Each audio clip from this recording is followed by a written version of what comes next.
क्योंकि परमात्मा सबका एक है। तब तो कह रहे सबका मालिक एक, परमात्मा तो एक ही है। हमारी ये जाति पाति तो केवल यहाँ बनी हुई है, परमात्मा तो सबका है।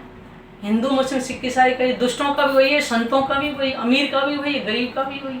ये तो हमारे अपने जीव के कर्म है जिससे हमें ये यहाँ फल भोगना पड़ा। लेकिन परमात्मा, इसीलिए कहते हैं कि परमात्मा की भक्ति करके हम भव से पार होंगे और जन्म मरण से छुटकारा मिलेगा, और हम यहाँ रहते रहते जब तक हमारा तन रहेगा संसार में, हम आनंद में रहेंगे। इसलिए हम परब्रह्म की पहचान करें, यही कलगी अवतार है।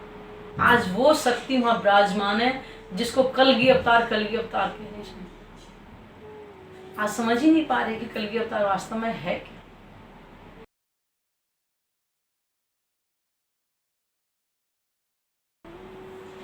प्रणाम जी।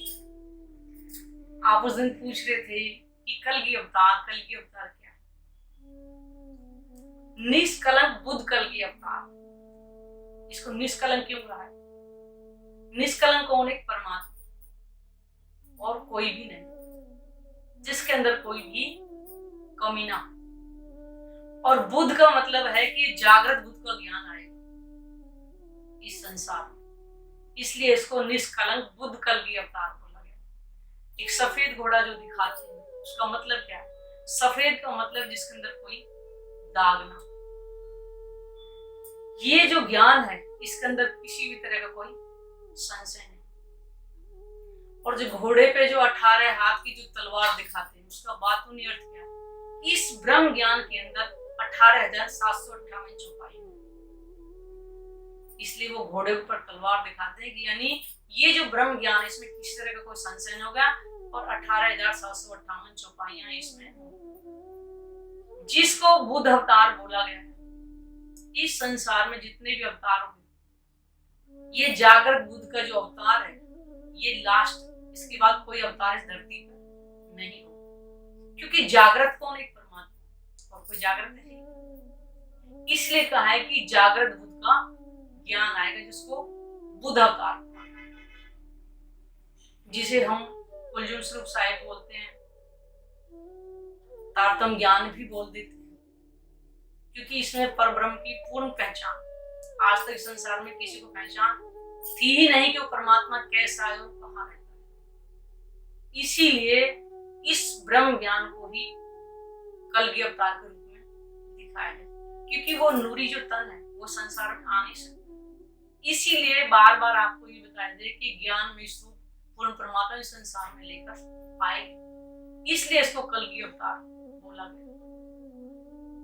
आपको पहले भी बताया था कि हरिवंश पुराण के अंदर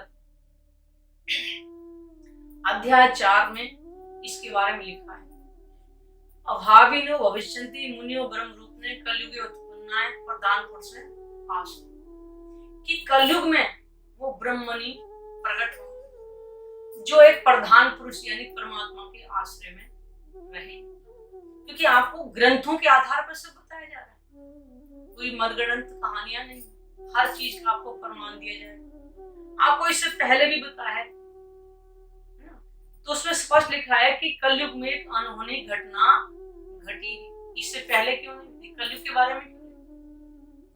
इसमें लिखा है ना कि उत्पन्नाय कृत युगे प्रधान पुत्र, यानी कि कलयुग में ब्रह्मणि प्रकट होंगे जो परमात्मा की पहचान करें।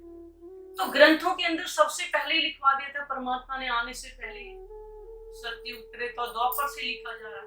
इस कलयुग की महिमा इतनी क्यों गाई जा रही? आज हम ये समझ ही नहीं पा रहे। इस कलगी अवतार का सही अर्थ हम समझें। वो किसी तलवार से संहार नहीं करेंगे, वो इस ब्रह्म ज्ञान के द्वारा ही हमारे अंदर की अज्ञानता को दूर करेंगे। जो हमारे अंदर कलयुग बैठा हुआ है उसी को कहा गया कि वो दुष्टों का संहार को तलवार से नहीं करे। परमात्मा इतना निर्दयी नहीं किसी का संहार करे तलवार से, वो हमारे अंदर की अज्ञानता को इस ब्रह्म ज्ञान के द्वारा ही दूर करे। इसीलिए इसको ब्रह्म ज्ञान की, परमात्मा के स्वरूप की, कलयुग में आने की पहले से ग्रंथों के अंदर लिखवा दिया। इस चीज को हम समझें, इनके बातों ने अर्थ हम समझे आज कि परमात्मा ने आने के लिए लिखा था, बताओ कलयुग में, और सत्य स्थिरता से अपनी गवाहियां लिखवा दी। क्या कारण? इस कलयुग में वो काम होंगे जो कभी नहीं हुए, लेकिन धन्य धन्य क्या कि परमात्मा इस संसार में अपना ज्ञान में स्वरूप लेके आए। आज हम जाने आवागमन से हमें मुक्ति मिलेगी। आज हम परमात्मा की पहचान कर ही नहीं पा रहे। कितना ही हम सुनते हैं दिन रात। आज इस समय देखो ना, YouTube पर SPJIN परम धाम दर्शन, निजानंद चिगागो और भी बहुत सारे चैनल जिसपे ब्रह्म ज्ञान की ही चर्चा आज आपको सुनने को मिलेंगे। आप देखिए क्या कारण है? क्योंकि परमात्मा ने पहले से ही लिखवा दिया गया था। ये जब ज्ञान आया है तो प्राणनाथ जी ने पहले ही बता दिया था कि 200 वर्ष तक कोई प्रचार प्रसार नहीं होगा। उसके बाद आज किसी ने कुछ किया ही नहीं। ये परमात्मा की मेहर से है। इस ब्रह्म ज्ञान की चर्चा YouTube पे आप कितना ही सुन सकते हो कि वो परमात्मा कौन है। आज तक कहते परमात्मा निराकार है, निराकार है, लेकिन आज परमात्मा की पूर्ण पहचान हमारे पास आई है। एक एक अंग का वर्णन हम परमात्मा का इस ज्ञान से पहचान कर सकते। एक एक अंग, एक एक वस्त्र, एक एक आभूषण उन्होंने क्या धरण है, क्योंकि उन्होंने इंसान को अपनी परछाई देख करके ही बनाया। तो बताइए वो बनाने वाला निराकार कैसे हो गया? आज हमें 5 तत्व के इस मिट्टी के पुतले को इतना सुंदर बनाया है, वो बनाने वाला निराकार हो सकता है? नहीं। हम समझें ये ब्रह्म ज्ञान जीवों के कल्याण के लिए आया है और बार बार ग्रंथों में लिखा जा रहा है कि कलयुग में ही ये ब्रह्म ज्ञान आया है। इसके बाद ब्रह्म ज्ञान इस संसार में नहीं आएगा, ना पहले कभी आया था। इसीलिए ग्रंथों में इस कलयुग की महिमा गाई गई। और आपको फिर बताएं कि सिख धर्म में पुरातन साखी में पृष्ठ नंबर 65-66 में लिखा है, नेहे कलंक हो तरसी महाबली अवतार, संत रुक्षा जुग जुग करे दुष्टा करे संहार, नवधा धर्म चलावसी जग में होवन आर, नानक कलयुग तारसी कीर्तन नाम आधार। बताइए पहले कि ने कलंक उतरसी, बताया ना, निष्कलंक अवतार होगा, महाबली जो सबसे महान होगा, उसके जैसा कोई था ना है ना कभी हो।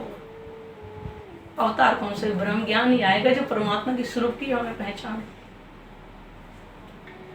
संत रक्षा, अब देखो ना, संतों की रक्षा करें दुष्टा करे संहार। क्या बता रहे कि वो हमारे अंदर की जो आसरी जो बुद्धि है, जो कलयुगी बुद्धि होगी, उसको समाप्त करेंगे। संहार तलवार से नहीं करेंगे, ब्रह्म ज्ञान से ही हमारे अंदर की अज्ञानता को दूर करेंगे। अब नवदा धर्म चलावसी, अब देखा जाए तो ये ज्ञान जो आया 400 वर्ष पहले तो आया, इस संसार में तो नया ही है। इसका मतलब जग में होगा कि संसार में नया धर्म आएगा। ये वही नया धर्म है ब्रह्म ज्ञान की जो पूर्ण पहचान इस कलयुग में आई। और नानक जी खुद बता रहे हैं कि इस ब्रह्म ज्ञान से अपनी पहचान करके हम भव से पार हो सकते हैं। नानक कलयुग तारसी कीर्तन नाम आधार, क्योंकि इस नाम से ही पहचान करके, यानी परमात्मा की पहचान कर भव से पार हो सकते हैं। तो ग्रंथों में तो पहले से गवाहियां लिख दी थी। तो परमात्मा को तो पहले बताया था ना कि संसार में मुझे जाना है तो मुझे किन किन ग्रंथों में, और उन्होंने हर ग्रंथ के अंदर खाली एक ही नहीं, हिंदू मुस्लिम सिख ईसाई चारों वर्ण चारों धर्म सब के अंदर परमात्मा ने पहचान लिखवा दी अपनी, क्योंकि परमात्मा सबका एक है। तब तो कह रहे सबका मालिक एक, परमात्मा तो एक ही है। हमारी जाति पाति तो केवल यहाँ बनी हुई है, परमात्मा तो सबका है। हिंदू मुस्लिम सिख ईसाई का, दुष्टों का भी वही है, संतों का भी वही, अमीर का भी वही, गरीब का भी वही। ये तो हमारे अपने जीव के कर्म है जिससे हमें ये यहाँ फल भोगना पड़ा। लेकिन परमात्मा, इसीलिए कहते हैं कि परमात्मा की भक्ति करके हम भव से पार होंगे और जन्म मरण से छुटकारा मिलेगा, और हम यहाँ रहते रहते जब तक हमारा तन रहेगा संसार में हम आनंद में रहेंगे। इसलिए हम परब्रह्म की पहचान करें, यही कलगी अवतार है। अब देखो भागवत पुराण के अंदर परमात्मा ने कलयुग की पहचान लिखवा रखी कि कलयुग के अंदर जब निष्कलंक अवतार हो गए तब की बात आ रही है, जब जाहिर होने का समय आएगा उस समय आसरी बुद्धि हो जाएगी। भागवत पुराण के अंदर लिखवा रखा है कि इंसान ऐसा हो जाएगा, निर्दयी हो जाएगा, भाई भाई का सगा नहीं होगा। इतना भी लिख रखा है कि अगर किसी को सलाह लेनी है तो अपने भाई से नहीं लेगा, वो जाके सलज से जाके सलाह लेंगे, यानी कि भाई भाई से भी बात को छुपाएगा। और भी बहुत उसमें लिखा हुआ है। चोरी बहुत करेंगे, झूठ बोलेंगे, गंदे कर्म करेंगे, सारी भागवत के अंदर लिखवा रखी है, भाग कुरान के अंदर सारा वर्णन है। और इधर कुरान के अंदर भी लिखवा दिया परमात्मा ने तो कि दावतुलर्ज का जानवर होगा और वो इतना बड़ा होगा कि उसके पैर जमीन में, सर आसमान में होगा। कोई इतना बड़ा जानवर नहीं होगा, वो इंसान ही हो जाएगा, क्योंकि जमीन से तो ऊपर उठ नहीं सकता, लेकिन अहंकार में वो साथ में आसमान में होगा। और उसके अंदर गुण कैसे हो जाएंगे? आंखें सुअर की, गंदगी देखना पसंद, गर्दन मुर्गे की, कोई किसी को झुक के प्रणाम नहीं करेगा, सवा कड़ भरेंगे, हाय बाय रहेगा। छाती शेर की, 2 मिनट में ही किसी को मारने मरने को तैयार है। और पीठ गिदड़ की हो जाएगी। धर्म क्रम में 11-21 बड़ी मुश्किल निकालेंगे। आज कलवों में जाकर के 1000-1000, 2-2000, 4-4000 रुपये खर्च करेंगे।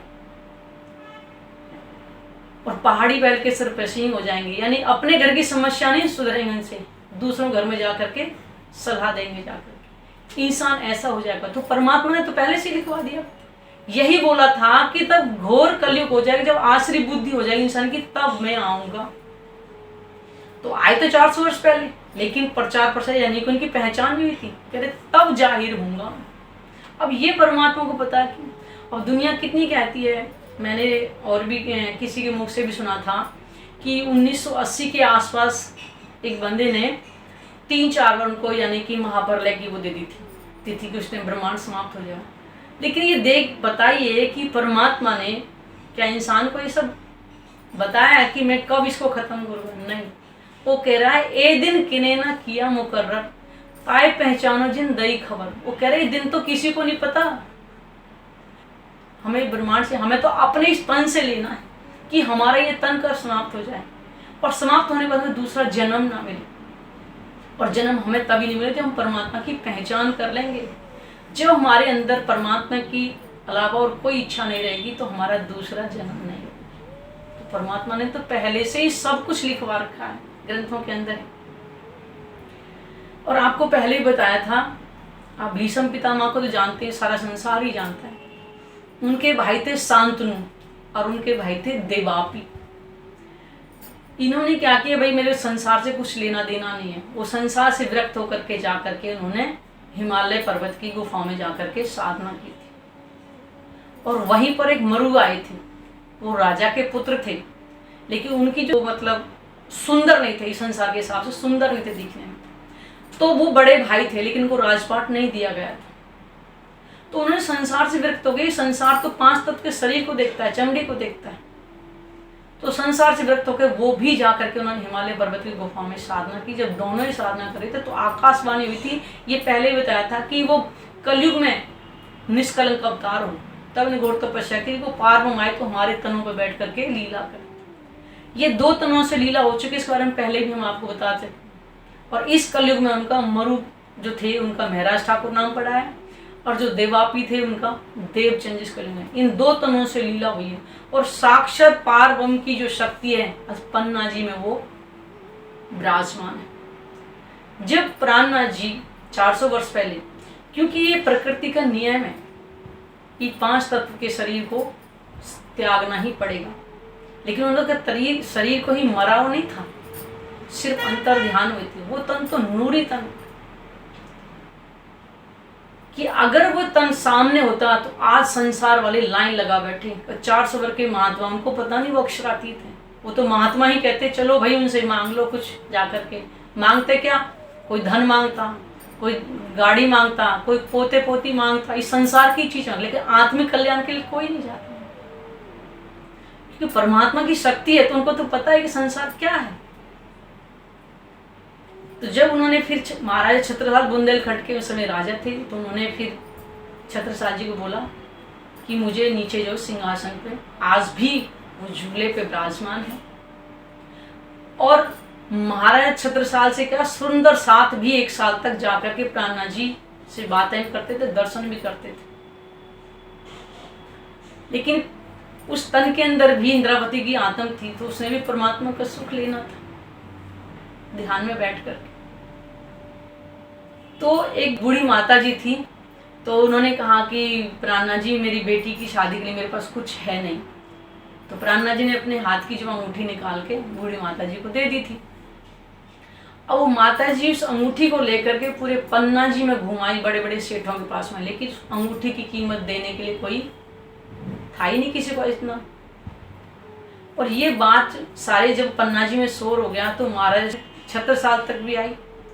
तो छत्रसाल जी ने देखा कि ये अंगूठी तो मैंने प्राणनाथ जी को पहनाई थी, तो इनके पास गए।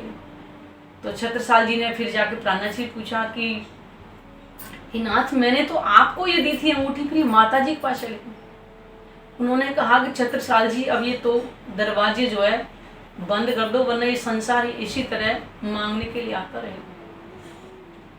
तब वो दरवाजे बंद करे।